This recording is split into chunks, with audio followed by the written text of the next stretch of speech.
উসমানীনগরে দুই বাসের মুখোমুখি সংঘর্ষে নিহত 2, আহত অত্যন্ত 12। উসমানীনগর সিলেট প্রতিনিধি। সিলেটের উসমানীনগর উপজেলায় সিলেট ঢাকা মহাসড়কে দুটি যাত্রীবাহী বাসের মুখোমুখি সংঘর্ষে 2 জন নিহত হয়েছেন। এ ঘটনায় আহত হয়েছেন অত্যন্ত 12 থেকে 13 জন।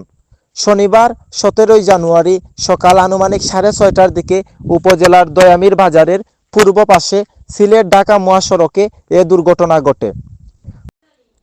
দুর্ঘটনায় নিহত ব্যক্তিরা হলেন বকুল রবি দাস 28, শ্যামলী পরিবহনের হেলপার। তিনি ময়না রবি দাসের ছেলে। তার বাড়ি উসমানীনগর থানার খাফন খালফার এলাকায়। অপরজন এম মজিবুর রহমান 54, শ্যামলী পরিবহনের ম্যানেজার। তিনি অজরত আলীর ছেলে। তার বাড়ি শরীয়তপুর জেলার নড়িয়া থানার দশাই আওলাদারকান্দি গ্রামে।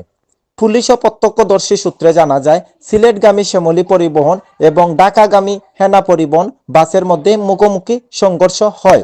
এতে দুটি বাসই ব্যাপকভাবে ক্ষতিগ্রস্ত হয়।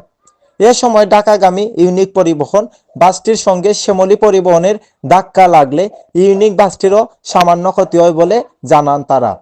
দুর্ঘটনায় আহতদের মধ্যে শ্যামলী ও হেনা পরিবহনের যাত্রী ও স্টাফ রয়েছে। আহতদের উদ্ধার করে সিলেটের এমএজি উসমানী মেডিকেল কলেজ হাসপাতালে ভর্তি করা হয়েছে। খবর পেয়ে তাৎক্ষণিক উসমানীনগর থানা পুলিশ, হাইওয়ে পুলিশ ও ফায়ার সার্ভিসের সদস্যরা ঘটনাস্থলে উপস্থিত হয়ে উদ্ধার কার্যক্রম পরিচালনা করেন এবং যান চলাচলের স্বাভাবিক করতে কাজ শুরু করেন।